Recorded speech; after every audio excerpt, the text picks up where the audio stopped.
Ponga siempre al centro a la humanidad y al planeta. Por eso hoy hablaremos de cómo transformar el sistema educativo para el futuro que imaginamos.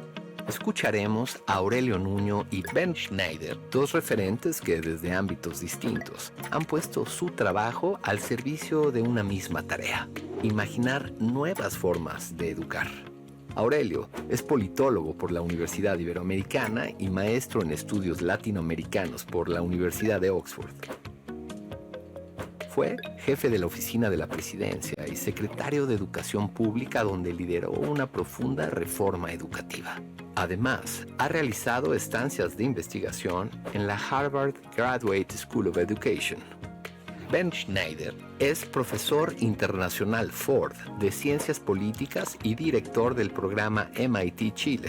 Es autor de obras como Reinventando al Leviatán, La política de la reforma administrativa en países en desarrollo, La política empresarial y el Estado en América Latina del siglo XX y Capitalismo jerárquico en América Latina. Sus temas de investigación se han enfocado en los campos generales de la política comparada, la economía política y la política latinoamericana.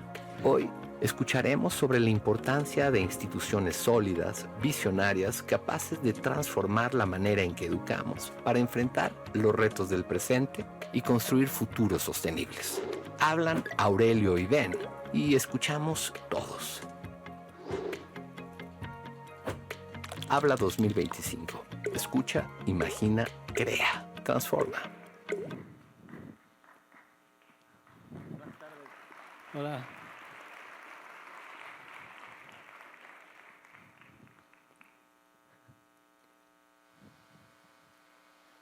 Buenas tardes a todos. Es una honra y un placer estar aquí, participar de este evento. Agradezco así profundamente a Alejandra y a Alberto por la invitación y el apoyo. Es un privilegio compartir esta sesión con Aurelio Nuño. Durante la pandemia fue muy valioso tener a Aurelio conozco en Boston para poder conversar de vez en cuando sobre educación. Bueno, voy a hablar un poco de mi libro. Ahí pido de antemano así disculpas por el portuñol, que a veces hablo sin querer. Bueno, el libro trata de 6 países, no voy a entrar en muchos detalles sobre cada país, pero quiero continuar sí con el tema de docentes, de los profesores, porque en mi libro así empiezo con esa idea de que el insumo más importante en la escuela, para el aprendizaje, es el docente. Entonces, eso lleva en muchos países, para mucha gente así preguntar, ¿qué podemos hacer para mejorar la carrera docente? Y lo más sencillo es decir cómo podemos contratar y promover por mérito. Pero de la carrera docente como reforma es una de las reformas más difíciles para hacer políticamente. ¿Por qué? Bueno, el contexto general es que políticamente el espacio de educación es vacío en términos que los beneficiarios directos, los estudiantes, no son así relevantes políticamente. Comparado, por ejemplo, de eso de pensiones, donde hay beneficiarios que participan en la política. Otro factor, las coaliciones potenciales de pro-reforma son débiles. Los padres de familia normalmente son dispersos y desorganizados. La clase media, gran parte, ha salido del sistema público.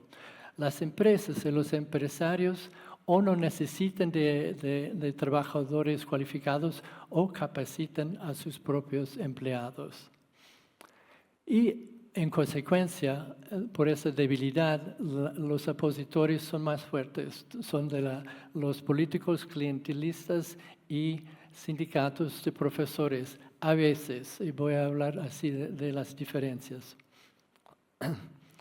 Bueno, primero es un poco de background del clientelismo y educación, porque creo que existe una vulnerabilidad especial. ¿Por qué? Porque educación pública tiene muchos recursos y tiene muchos empleados. Entonces, para este clientelismo es algo así perfecto, así para conseguir nombramientos en las escuelas y recursos del sistema para apoyar una carrera política. Y también este es ideal porque un nombramiento de una persona en una escuela no tiene gran impacto. Es solo a lo largo del tiempo en el conjunto que puede tener ese impacto muy negativo en la educación. Ok, pero dado este de fondo, porque que algunos países, algunos gobiernos sí consiguieron hacer una reforma y otros no. En el libro hay capítulos sobre los que no tuvieron éxito o fueron revocados y también los más exitosos. No voy a hablar de todos, pero el libro se abre rutas de reforma porque hay varias rutas que llegan a reforma exitosa. Voy a hablar solamente hoy sobre Chile. Ahora, antes de eso, una pequeña paréntesis sobre por qué sabemos tan poco sobre la política y sobre los sindicatos en la reforma educativa. Y a mi ver es un problema de sesgo en la producción de investigación y producción académica. Hay centenas de estudios de este tipo de metodología experimental, lo que se llama de prueba controlada aleatorizada, RCTs en inglés, que son cuestan millones de dólares y tienen pocos resultados. Este sesgo, al mismo tiempo que no sabemos ni lo básico de los sindicatos, cómo eligen a sus líderes, cuántos miembros tienen, todo tipo de preguntas, por qué que algunos sindicatos tienen mayor interés en negociar que otros. Falta toda esa información para la mayoría de sindicatos. Y calculo con solo una fracción de lo que gasta en estos estudios de PCAs, podríamos saber mucho más sobre eso de los procesos políticos y los sindicatos. Bueno, eso es el paréntesis sobre la producción académica y quiero rápidamente así dar un poco la experiencia en Chile para reformar la carrera docente. Empieza en 2011 cuando empiezan todas las manifestaciones de los estudiantes, en este caso estudiantes mayoría así universitarios, pero tiene tanto impacto que en la campaña presidencial de Michelle Bachelet, ella tenía un programa solo de 3 cosas en su programa de gobierno: educación y varias reformas, es uno de esos 3. Y ella tiene un fuerte mandato electoral, ganó la elección presidencial y también en ambas cámaras del Congreso, tiene todo este ímpetu. Y sale en 2016 la ley de carrera docente. Ahora, en todo ese proceso también hay una cosa importante en Chile, que es la sociedad civil. Ellos, 20 asociaciones, fundaciones, ONGs, se juntan durante el proceso de debate sobre esta reforma, y son asociaciones de izquierda, de derecha, el colegio de profesores, que es el sindicato, la iglesia, colegios privados, están todos en la mesa para discutir así reforma de la carrera docente. Y van a hacer reuniones a lo largo del país para ese debate. Eso ayudó mucho entonces en la sociedad generar consenso sobre qué tipo de reforma y apoyo al proyecto del gobierno. Pero no fue todo paz y armonía, porque cuando el gobierno manda un proyecto de ley para el Congreso, no les gusta al sindicato y ellos salen en huelga. Huelga de 2 meses, así muy disruptivo. Y solo se acaba cuando el Congreso, en ese caso, Camila Vallejo, ex líder estudiantil, en ese entonces diputada, llama al sindicato y al gobierno para negociar. Negocian durante semanas y hacen una revisión ligera del proyecto de ley que va al Congreso, donde lo aprobaron así rápidamente, casi por unanimidad. Bueno, un poco viendo la experiencia en Chile y comparado con los otros países, llegué a la conclusión que los sindicatos de docentes no son todos iguales. Hay lo que llamo en Chile un grupo de interés, el colegio de profesores. Los líderes están elegidos directamente por los profesores. No tienen ninguna influencia los líderes en las carreras docentes. Hacen huelgas, sí, pero también están dispuestos a negociar. Eso es un lado del espectro de los sindicatos. Al otro lado del espectro son lo que llamo de máquina política, como es el caso de CENTE en México. Sí, el sindicato tiene influencia en las carreras docentes, tienen a veces así nombramientos en el Ministerio de Educación y los líderes están elegidos indirectamente. Es para ellos que la idea, la propuesta de reformar las carreras docentes es mucho más costoso y entonces era de esperar oposición más fuerte. Bueno, déjeme así quedar por aquí. En resumen y conclusión, las grandes preguntas para mí son por qué hay tan pocas reformas, y eso es la culpa del espacio vacío y también las coaliciones débiles y los políticos clientelísticos.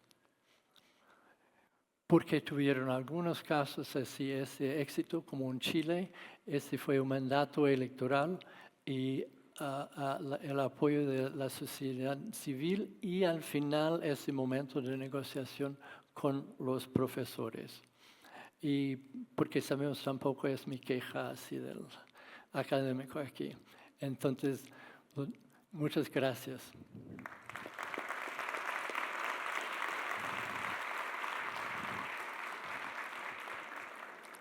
Y solo un poco de propaganda. El libro está... pues se puede bajar gratis de la página web de Oxford University Press. Muy bien, Ben. Gracias. Bueno, ¿ahí me escuchan? Pues muy buenas tardes a todos. Ale, muchas gracias por la invitación. Emiliano, a todo el equipo de Habla. Es un verdadero honor poder estar esta tarde con ustedes. Ben, qué gusto volverte a ver. Ben y yo hice una estancia de investigación en Harvard larga, 4 años. Ben está en MIT. Ahí nos hicimos buenos amigos y me tocó estar en el proceso de la investigación del libro que hoy resumió aquí, que me parece uno de los mejores libros sobre política educativa. Política, como en inglés se dice, The Politics of Education, así es que se los recomiendo a todos y muchas gracias. Déjenme en estos 10 minutos que tenemos de esta plática inicial, voy a ir retomando algunos de los temas que dijo Ben y los voy a ir aterrizando al contexto y a la problemática de México. Y déjenme iniciar con algo que dijo Ben y que es algo que está plenamente comprobado por la economía de la educación, pero que además todos nosotros lo conocemos por experiencia. Y es que el elemento más importante en la educación son los docentes, son las maestras y los maestros. Todo importa, importan las escuelas, importan los materiales, importa la tecnología, pero lo más importante, la clave está en las maestras y en los maestros, en la capacidad que ellos tengan de poder educar. Ellos tienen en sus manos a las niñas, a los niños, al futuro de este país y en todos lados. Y las maestras y los maestros son verdaderos libertadores, porque a través del conocimiento que ellos transmiten pueden llevar al máximo las habilidades cognitivas y socioemocionales de las niñas y de los niños y que puedan tener todos los elementos para poder vivir una vida plenamente autónoma cuando sean grandes. El problema es que las maestras y los maestros trabajan dentro de instituciones que a su vez están controladas por estructuras de poder. Y ese ecosistema en el que están, en esas instituciones en las que trabajan, determinan qué tanto pueden o no pueden hacer las maestras y los maestros. En México, las maestras y los maestros, el compromiso de la inmensa mayoría de las maestras y de los maestros es abrumador. Cuando tuve el honor de ser secretario de Educación, prácticamente todos los días estuve en alguna escuela de este país, recorriéndola, teniendo un diálogo abierto con las maestras y los maestros, un diálogo que además estuvo consignado por la prensa, a la que siempre invitaba, para hablar, debatir y discutir sobre la reforma educativa que estábamos haciendo. Y invitaba a los padres de familia también. Y ahí pude constatar el inmenso amor que tienen las maestras y los maestros, la vocación que tienen por lo que hacen por las niñas y por los niños, el sacrificio que hacen, como en muchas ocasiones frente a una escasez brutal de recursos ponen de su bolsilla, cómo viven y se compenetran con sus alumnos. Y además eso es algo que aprendí desde casa. Mi mamá es también maestra y es algo con lo que yo crecí. Yo crecí rodeado de libros, de docencia y de entender que la importancia para una vida libre y autónoma es la educación. Bueno, ¿cuál es el problema? El problema es que esa enorme vocación y ese amor por la educación queda limitado por las relaciones de poder. Ben ahorita nos decía el caso de Chile y por qué en Chile pudieron hacer una reforma educativa y decía los sindicatos son distintos. Y poniéndolo simple, parte del problema es que el sindicato en Chile es mucho menos poderoso que el sindicato aquí en México. Y lo que aquí se construyó en México, a lo largo de la historia, como se ha construido en otros lugares, pero en México fue particularmente intenso, es que se acabó construyendo una alianza complicada, pero una alianza entre los líderes sindicales, los líderes de los partidos políticos y funcionarios públicos y burocracia, haciendo un triángulo de acero, en donde lo que importaba era la movilización política de las maestras y de los maestros. Porque las maestras y los maestros, que son muchos, y allí tiene una serie de características que les permiten tener una enorme capacidad de movilización política, termina siendo muy valioso para los partidos políticos, para los gobiernos y para los líderes sindicales. Y entonces se fueron conformando instituciones que lo que buscaban era controlar e impulsar la movilización política de los maestros y no la educación. Es un problema muy profundo que está en el corazón de la formación del Estado mexicano. Este es un problema que inició prácticamente después de la Revolución. Después de la Revolución, muchos maestros quedaron muy movilizados por la propia Revolución. En ese momento había muchos sindicatos y en la primera elección del PNR, que fue el antecedente del PRI en 1929, que compite Pascual Ortiz Rubio contra José Vasconcelos, que había creado unos años antes, en 1921, había fundado la SEP. Pero ¿qué es lo que pasa? Que por primera vez muchos de los líderes sindicales hacen una movilización electoral ya a favor de la maquinaria del PNR y de su candidato, en contra de Vasconcelos, que había sido el creador de la SEP.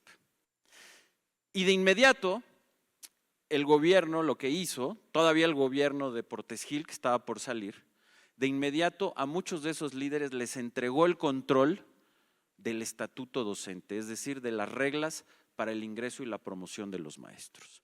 Y en ese momento, en 1929, surgió un pacto, un acuerdo entre el partido, el PNR, que después fue el PRI, el gobierno y los líderes sindicales, de que los líderes sindicales hacían movilización política por el partido y a cambio el partido y el gobierno les daban el control del estatuto docente, el cual utilizaban de manera clientelar. ¿Qué quiere decir eso?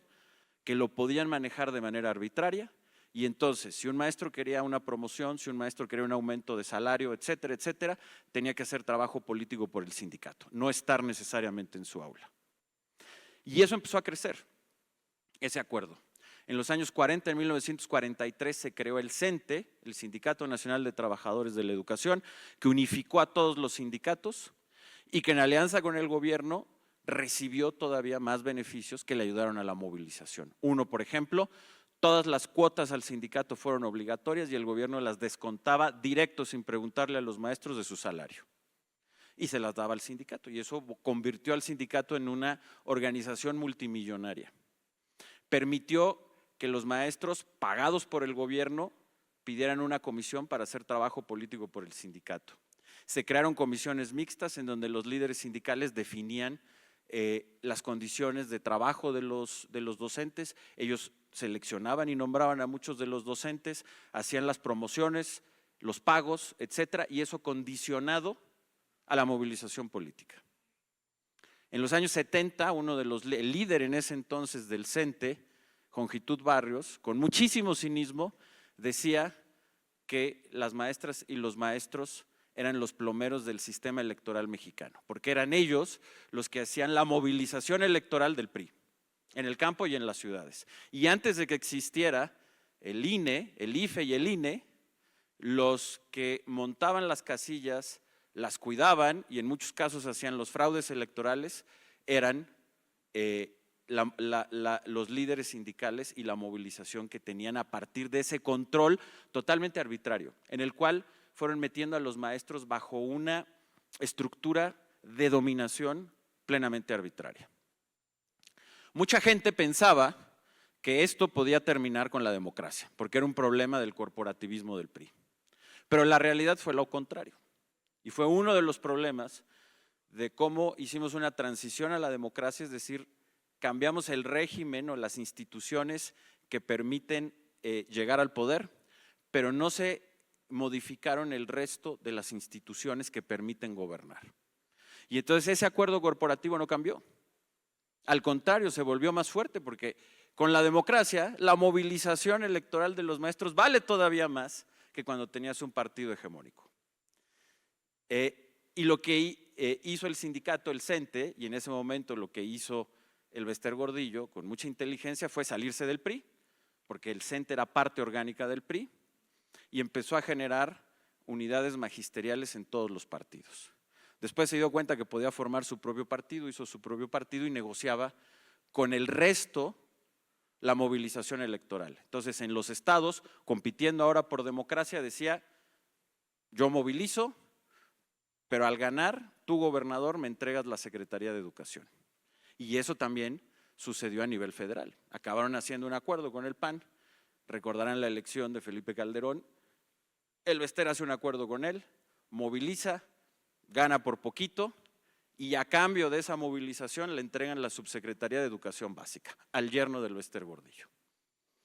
Entonces, en 2012, cuando llegamos, nos encontramos en un sistema en donde la mayoría de los secretarios estatales de educación respondían no al gobernador, sino a los líderes del CENTE.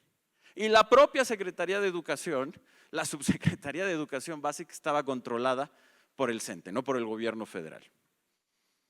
Nosotros pudimos hacer una reforma porque por primera vez desde los años 40, por razones ajenas a la educación, el expresidente Enrique Peña ha sido el único que ha ganado la presidencia sin tener un acuerdo con el CENTE. Desde que el CENTE se creó en 1943, como era parte orgánica del PRI, todos los presidentes del PRI tenían un acuerdo, era parte de su coalición gobernante y después el CENTE hizo ese acuerdo con el PAN en sus 2 elecciones, con Fox y con Calderón. Por primera vez no existía eso y en el marco del Pacto por México, de ese acuerdo que hicimos con el resto de los partidos políticos, por primera vez el país tuvo la oportunidad de desprenderse del sindicato y hacer una reforma que era crear un servicio profesional docente sin la participación del sindicato que permitiera elegir y contratar a los profesores a partir de un concurso nacional y que estuvieran los que mayor amor y mayor conocimiento tuvieran, que las promociones fueran por concurso, que los salarios fueran en función del desempeño docente. Y eso es lo que empezamos a hacer, como lo hicieron en Chile.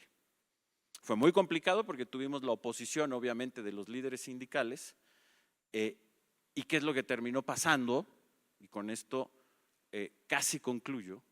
Es que después de un esfuerzo muy grande, se tenía finalmente ese camino y esa plataforma para liberar a los maestros de ese control arbitrario y que pudieran tener una carrera plena, desarrollarse profesionalmente plenamente y con ello permitir que su potencial mejorara la calidad de la educación. Pero lo que pasa no solo en México, sino en muchos lugares, llegó el siguiente gobierno, el gobierno del presidente López Obrador, del expresidente López Obrador, y volvió a hacer un acuerdo con los líderes sindicales, echó para abajo la reforma educativa, les regresó el control de la vida profesional de los docentes para que pudieran hacer movilización política a favor de Morena. Hoy el líder del CENTE, como en los viejos tiempos, es senador por Morena y quienes han hecho las movilizaciones, por ejemplo, la movilización de la elección judicial, en gran medida fue el CENTE en acuerdo con Morena. Quienes están haciendo la afiliación de Morena, que tiene un objetivo de afiliar a 10 millones de personas, en gran medida la está haciendo con el apoyo del CENTE, que regresó a controlar de manera arbitraria la vida profesional de los maestros y se quebró la oportunidad de hacer ese servicio profesional. Junto con otros problemas ha habido una disminución en el gasto educativo, desaparición de las escuelas de tiempo completo, una contrarreforma en los libros de texto y en los planes de estudio, etcétera, etcétera. No abundo más. Ese problema, que es un problema político y que es lo que ha impedido que la educación en este país avance y que cuando avanza vuelve a retroceder, es un problema de relaciones de poder, no es un problema de política pública, no es un problema del amor que las maestras y los maestros tienen por la educación. Ese ahí está. El problema es cómo romper y deshacer ese triángulo de relaciones de poder. Y es muy complicado porque, como explicaba Ben, los estudiantes y los padres de familia no tienen la misma capacidad de movilización. Los padres de familia, a diferencia de los líderes sindicales, pues cada uno está en su trabajo, tiene que dedicar muchas horas a su carrera profesional, al sustento y no puede estar permanentemente en las escuelas. La propia sociedad, en el caso de la reforma educativa, el 75%, según las encuestas, de los mexicanos estaba a favor de la reforma educativa que hicimos.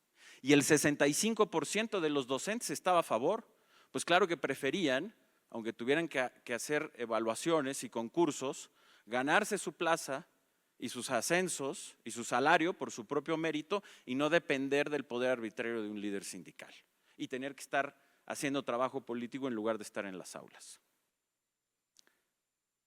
El panorama parece muy complicado y muchas veces nos puede llegar a llenar de frustración, porque como decía Ben, las reformas más difíciles de hacer, no solo en México, pero en México particularmente por la fuerza del sindicato, son las reformas educativas. No son reformas que se hagan en un papel haciendo política pública, son reformas políticas que se hacen con mucho trabajo, con mucha negociación y con mucha fuerza, porque siempre va a haber una reacción en contra.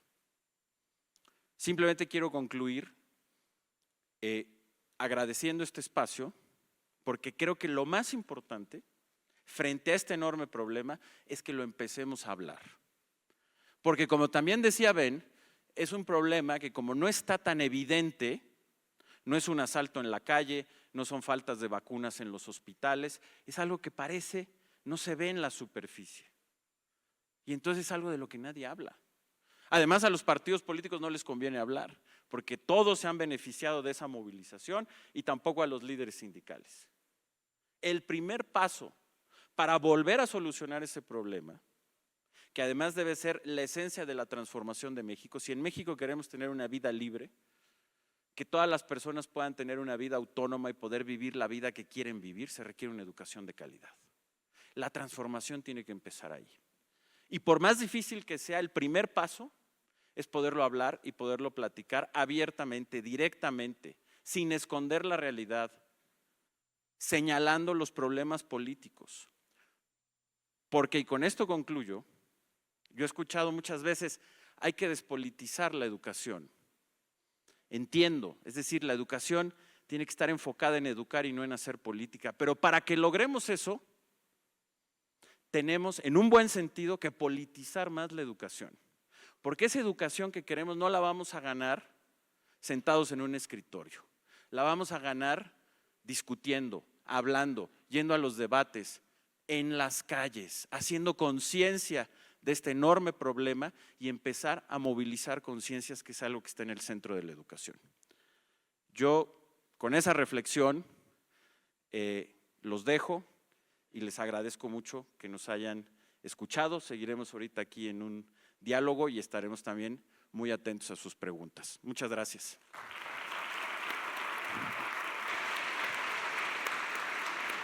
Bueno, tremendo lo que escuchamos. Me da la impresión de que hay claramente identificada una serie de problemas y veo en las preguntas que el público muy amablemente nos hizo llegar que hay mucha curiosidad sobre soluciones, ¿no? Porque al final del día lo que ustedes hicieron nos hace entender a todos muy bien la problemática, pero por ejemplo me preguntan acá que qué mecanismos legislativos podrían implementarse para prevenir y sancionar la corrupción en la asignación de recursos educativos y con esto asegurar que el presupuesto realmente llegue a las escuelas que más lo necesitan, ¿no? Como cómo puentear eso que acabas de contar, Aurelio. No, tú. Bueno, déjenme. Mira, yo creo que en el fondo de este problema que existe, hay un problema. Efectivamente, el presupuesto no llega en muchas ocasiones a las escuelas que más lo necesitan. Tiene que haber un replanteamiento ahorita cuando se nos estaban presentando el estudio de la UNESCO. Al final decían, hay que hacer un nuevo pacto social por la educación. Eso que es una tarea política es lo que se tiene que hacer y es por lo que tenemos que pelear. ¿Qué significa en el contexto de México hacer eso? Yo pienso, primero, que el sindicato, y eso tiene que quedar en la ley y se tiene que cumplir, el sindicato debe ser políticamente neutral, porque es un bien de la nación y por lo tanto no puede participar en elecciones, los líderes no pueden ser candidatos al Congreso o a los gobernadores o a nada, tiene que ser políticamente neutral. Paso 1. Paso 2, tiene que haber un compromiso de todos los partidos políticos de volver a hacer una carrera profesional docente en donde los salarios, y ese es un esfuerzo como parte de ese pacto que tiene que hacer el gobierno, de los maestros tienen que subir y tienen que estar siempre por encima del promedio de los salarios de los profesionistas. Y 2 y 3, los partidos se tienen que abstener de buscar movilizar a los maestros políticamente.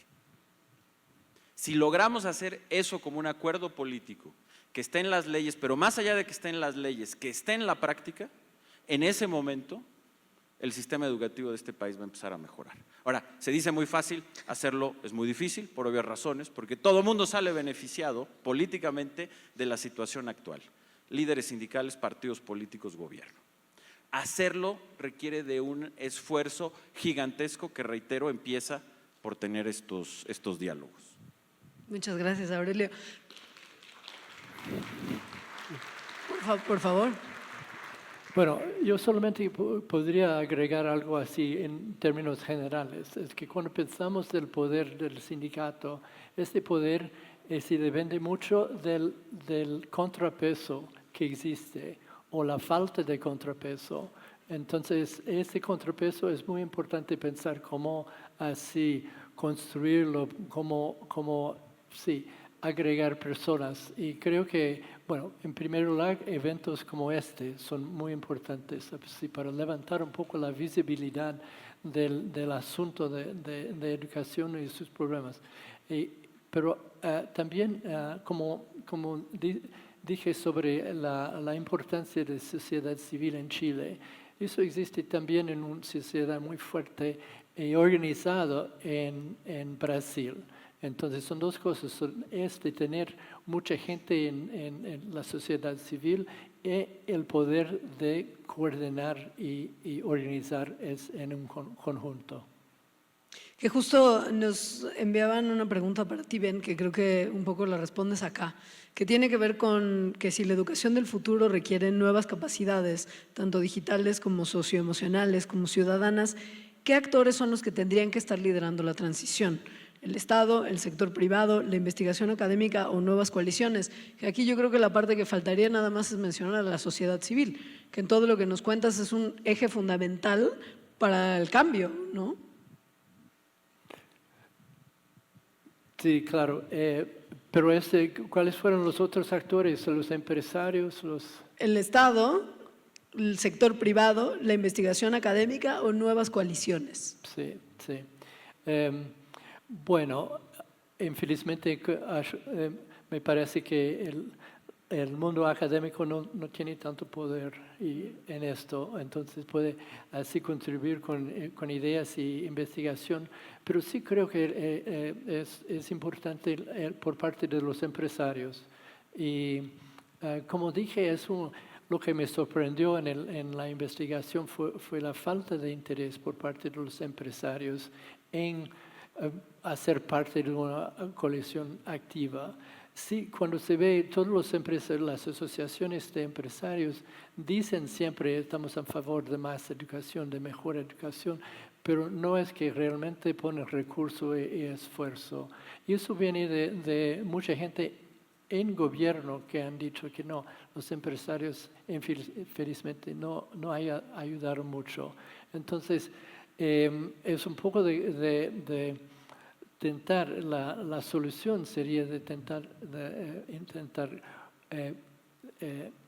hablar con los empresarios y persuadir a los empresarios y intentar llevarlos para una coalición. Si no todos, así por lo menos una parte. Entonces creo que eso sería también parte de la solución.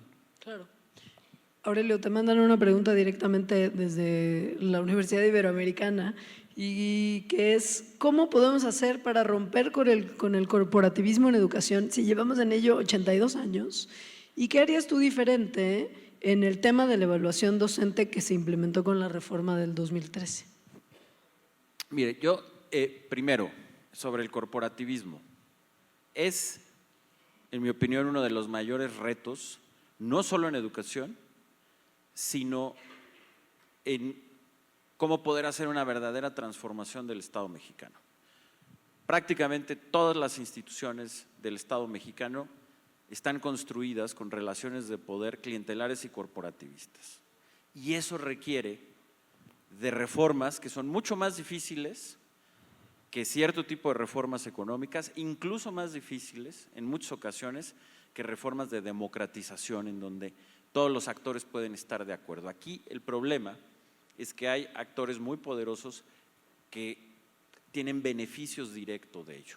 Pero yo creo que ese es el camino de una verdadera transformación del país. Como lo dije hace un momento, el grave problema de la transición a la democracia en México es que cambiamos las instituciones para llegar al poder, pero no el resto de las instituciones que permiten gobernar. Y esas siguieron teniendo este problema de clientelismo y de corporativismo. ¿Cómo se hace? Pues se requiere una fuerza política y una coalición política muy grande, muy fuerte y con una gran decisión para hacer esa transformación que va a ser sí o sí combatida. Y eso hay que tenerlo muy claro. Esto de que las reformas se pueden hacer simplemente todos sentados a la mesa tomando té y todo el mundo te va a decir, sí, claro, mira, aquí te voy a entregar el poder que yo tengo, ya no, porque vamos a beneficiar a los niños.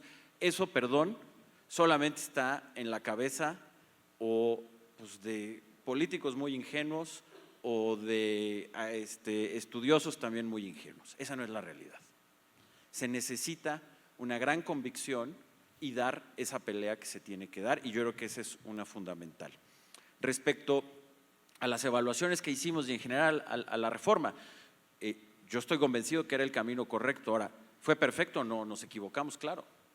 Y yo tengo una amplia reflexión de qué es lo que funcionó y qué no, y qué es lo que tenemos que cambiar hacia el futuro. Muy rápido, porque no tenemos mucho tiempo, solamente les diría, en el caso concreto de la evaluación, y en eso nos faltó énfasis, la evaluación no es un fin, es un medio. Y las evaluaciones pueden cambiar, porque además cambia, evoluciona la ciencia de la evaluación y qué es lo mejor y qué no. Lo importante no es, en el fondo, el fin no es la evaluación, el fin es que tengamos un sistema de carrera que permita profesionalizar a los maestros y haga a un lado esas relaciones corporativas y clientelares. Ese es el fin. Las evaluaciones son parte y ayudan, pero son menos importantes. La batalla que tenemos que dar, más que estarnos enfocando en las evaluaciones, es en hacer visible que nuestras maestras y maestros no pueden hacer su trabajo porque dependen de una estructura de dominación totalmente injusta y que la tenemos que romper. Y que esa ruptura implica crear un servicio de carrera con evaluaciones, pero que esas irán cambiando y las tienen que definir los expertos. No es trabajo político las evaluaciones. Lo que es trabajo político es reconstruir esas instituciones que permitan hacer que la educación despegue en nuestro país. Muchísimas gracias, Aurelio, Ben, por estas reflexiones, por ofrecerles soluciones. Un aplauso, por favor. Muchas gracias, gracias Ben, gracias Aurelio por esta conversación. Gracias de verdad, y gracias por supuesto a la gente también por su participación. Por favor, otro aplauso para Ben, otro aplauso para Aurelio, por favor. Gracias.